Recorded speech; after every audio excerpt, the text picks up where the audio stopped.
Buongiorno cari amici, benvenuti anche oggi nel canale del vostro Marietto Veneziano. Oggi ho delle belle notizie del Dante, perché ci sono parecchi di voi che vogliono sapere un po' più del Dante, mi hanno scritto in PVT e telefonato addirittura per sapere le ultime news del Dante, però purtroppo è da un po' di tempo che non lo becco. Però ieri che cosa è successo? Stavo andando in moto, vedo uno che sbraccia in piazza e dico ma chi è quello lì che sbraccia? E mi fermo ed era il Dante. Ho detto Dante, ma lo sai che... E poi mi sono trattenuto perché non voglio far sapere in giro che sono io che spisciolo, e voi mi raccomando, se lo incontrate sul web fate finta di non conoscermi. E sapete cosa mi ha raccontato? Beh, certo che voi non lo sapete cosa mi ha raccontato, e ve lo racconto io. Praticamente il Dante prima di tutto mi ha fatto un bel macchiato, caffè macchiato lungo. Sapete che il vostro Marietto, quando gli offrono un bel macchiato lungo, corre sempre, quindi ho parcheggiato la moto e sono corso subito al bar della Pace con lui, perché ormai il bar della Pace è il nostro posto fisso. Ma prima di questo vi chiedo, se non l'avete ancora fatto, di iscrivervi al canale di Hildegard e al canale del vostro Marietto Veneziano e di venirci a trovare nei nostri gloriosi gruppi Facebook e anche al canale di Telegram. Naturalmente l'iscrizione è gratuita, può venire chiunque, e alle 11 sera alle 20:30 abbiamo i nostri studi esoterici. Bene cari amici, e adesso iniziamo col racconto. Il Dante, poi bisogna dire una cosa, il Dante bisogna sempre stare attento a quello che racconta e dividere per 2, e alla domenica anche dividere per 4, perché è sempre generoso di racconti di fantasia. Però io non ci credo, perché sono sempre racconti di fantasia, però a me piace ascoltarlo, perché quando le racconta si fa volare con l'anima, sembrano cose di altri tempi, di altri mondi. E quindi ti racconto, il Dante, forse chi ha seguito il canale del Marietto Veneziano sa che è un tipo che lavorava nella casa dei sogni, nella fabbrica dei sogni, come barista. E cosa succede una sera? Praticamente lui lavorava dalle 3 di pomeriggio a mezzanotte, oppure quando iniziava col turno delle 8 finiva alle 3 di notte, no? E cosa succede un bel giorno? Un bel giorno arriva il colpaccio della sua vita. Il colpaccio della sua vita, e qui il Dante mi ha raccontato che aveva 22 anni più o meno. Arriva il mega direttore galattico dell'ufficio Fidi. Sì, avete sentito bene, sto parlando del mega direttore galattico dell'ufficio Fidi, il che il Dante non sapeva che ufficio era, no? Vi ho già parlato del Granelli, il suo amicone per la pelle del Granelli, che aveva lasciato a 15 anni, l'aveva parcheggiato in pensione, e adesso ormai il Dante voleva diventare fisso nella casa dei sogni, perché il papà gli aveva dato una missione, e quindi in quel momento lì lui era ancora sotto visione per poterlo assumere, e arriva il mega direttore dell'ufficio Fidi. E allora tutti si domanderanno, chi mi sta ascoltando, ma chi è questo mega direttore dell'ufficio Fidi? Allora, nella casa dei sogni si giocavano i soldini e succedeva una cosa molto particolare, così mi ha raccontato il Dante, Sapete che il Dante quando le racconta bisogna dividere per 3, per 4, quando domenica per 4 di sicuro. Beh, questo ufficio Fidi era il posto più blindato di questa casa dei sogni, questa fabbrica dei sogni. Perché? Perché in questa casa si giocavano i soldini, e succedeva che quando uno finiva i soldi, se aveva una certa disponibilità e ha fatto vedere che aveva molti soldi ai vari controlli, a un certo punto poteva andare nell'ufficio Fidi e chiedere un prestito.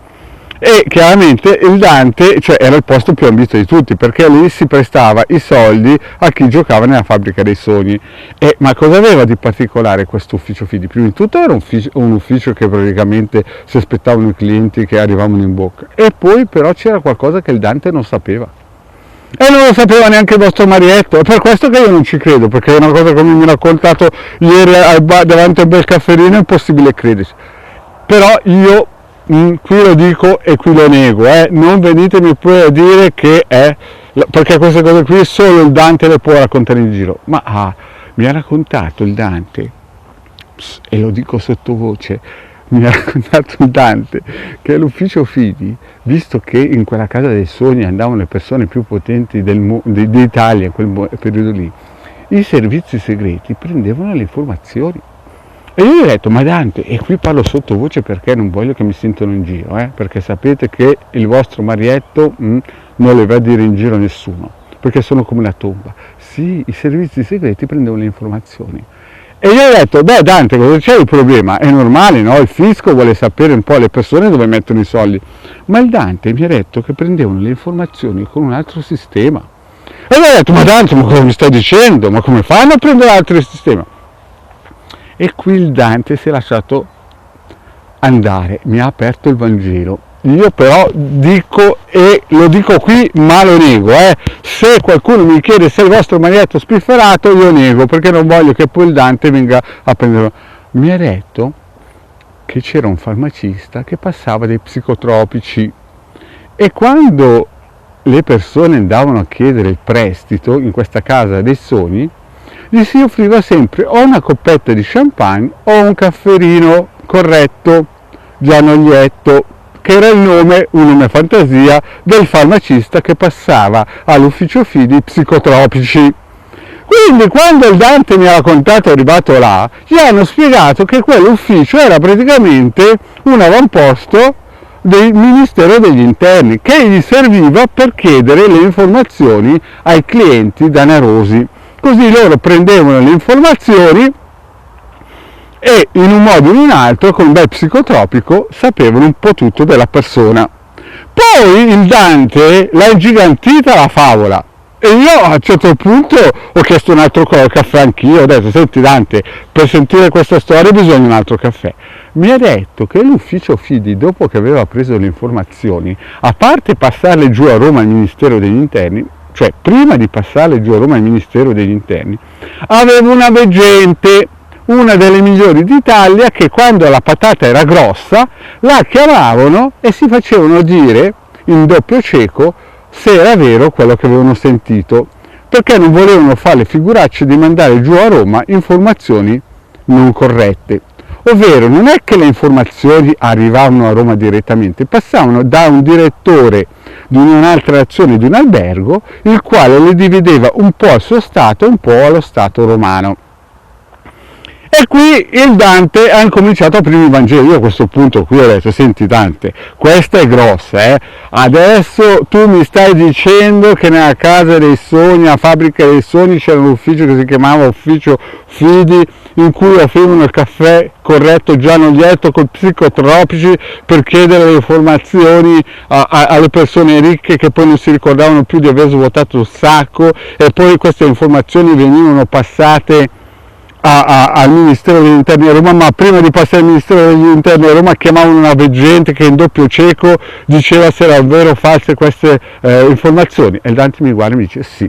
Io mi sono alzato a quel punto lì e ho detto, senti Dante, lascia stare, perché io queste cose qua non ci credo e non le dirò mai in giro. Figurati te se in una casa dei sogni, in fabbrica dei sogni, ci sono dei personaggi così. E poi cos'è questo caffè corretto Gianoglietto? E lui mi ha detto, è il nome criptato del farmacista che ci passava i psicotropici, che è morto nel 2015. Senti Dante, io ho detto, a questo punto è troppo grossa, mi sono alzato e ho fatto un delete al caffè.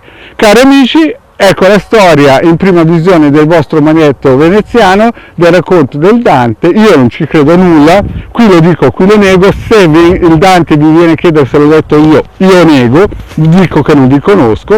Il vostro maglietto però vi invito a iscrivervi al canale di Maglietto Veneziano della nostra Hildegard e di venirci a trovare nei nostri gruppi Facebook e Telegram. Grazie cari amici e alla prossima, ciao!